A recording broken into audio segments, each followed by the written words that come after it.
Shalom. First and foremost, I want to give all praises, honor, and glory to Yahweh, Bahasham, Yahweh Shai, Bahasham, Rakha Kodash. Double honors to the elders and the apostles of Great Millstone, and peace and blessings to the elect. And today we're going to go into the book of Psalms, the 96th chapter. Oh, sing unto the Lord Yahweh a new song. Sing unto the Lord Yahweh, all the earth. It says here, a call to worship the Lord, the righteous judge. Sing unto the Lord Yahweh, bless his name.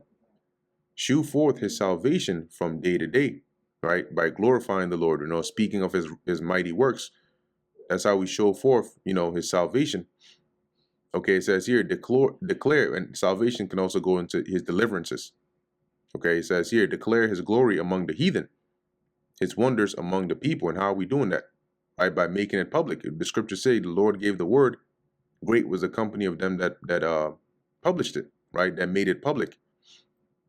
So it says, declare his glory among the heathen, his wonders among all people. For the Lord is great and greatly to be praised. He is to be feared above all gods. It says that in Sirach, right? That when you praise the Lord, you do it with your whole heart. And even then, he's still going to far exceed. And he is to be feared above all gods, because anybody else outside of the Lord is not. The scriptures say that the gods of the nations are idols. There's only one true living God. For all the God, look at that. That's the spirit, right? For all the gods of the nations are idols, but the Lord Yahweh made the heavens. See, our God is the one that actually made, that actually, set up creation, that actually has that power. These gods are just idols. They're wood and stone, with folklore attached to them. Honor and majesty are before him.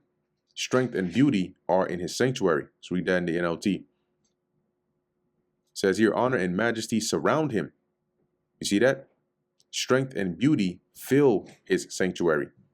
So the Lord is, and this is the perfection of them all, right? The perfection of honor, the perfection of majesty, the perfection of strength and beauty. These are surrounding the Lord, right? It's in his dwelling place. Give unto the Lord Yahweh, O ye kindreds of the people. Give unto the Lord glory and strength, for he is worthy of it. Now, strength doesn't mean, you're making the Lord stronger, right? It's basically, glory, right? Attributing, that strength and glory and power belong to the Lord. It says, give unto the Lord the glory due unto his name. Bring an offering and come into his courts, right? And how are we bringing the offering now? By making our bodies a living sacrifice, but we're offering the works of righteousness, okay? And that's likened unto an offering, in itself. Oh, worship the Lord Yahweh in the beauty of holiness. Fear before him all the earth. NLT says, worship the Lord in all his holy splendor, right? The beauty of his holiness, let all the earth tremble before him. Say among the heathen that the Lord Yahweh reigneth.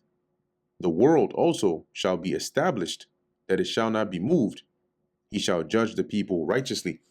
Okay, and that's going to be when he sets up, that kingdom, which is going to be ruled firstly by Yahushai, right? And then the governing body under him, and that righteous judgment of the Lord is going to go throughout all the earth.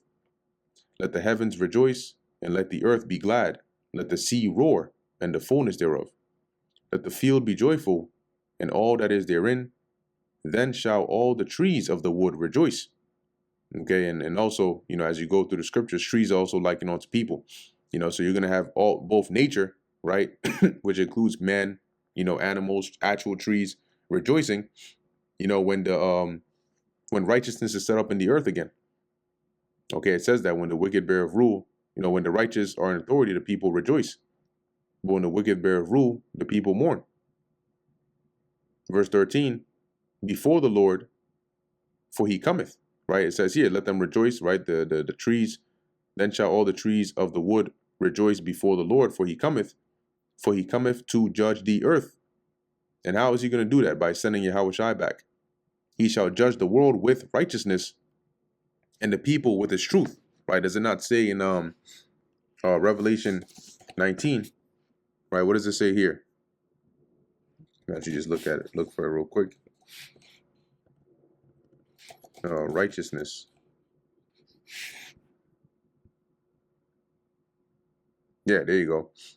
Revelation 19 and 11, right? And I saw heaven opened, and behold, a white horse, which is the chariot of the Lord, and he that sat upon him, which is Yahushua, was called faithful and true, and in righteousness doth he judge and make war, right? Doth he judge and make war. See, so going back to Psalm 96 and 13, right? He shall judge the world with righteousness and the people with his truth. And that brings us to the end of the book of Psalms, the 96th chapter.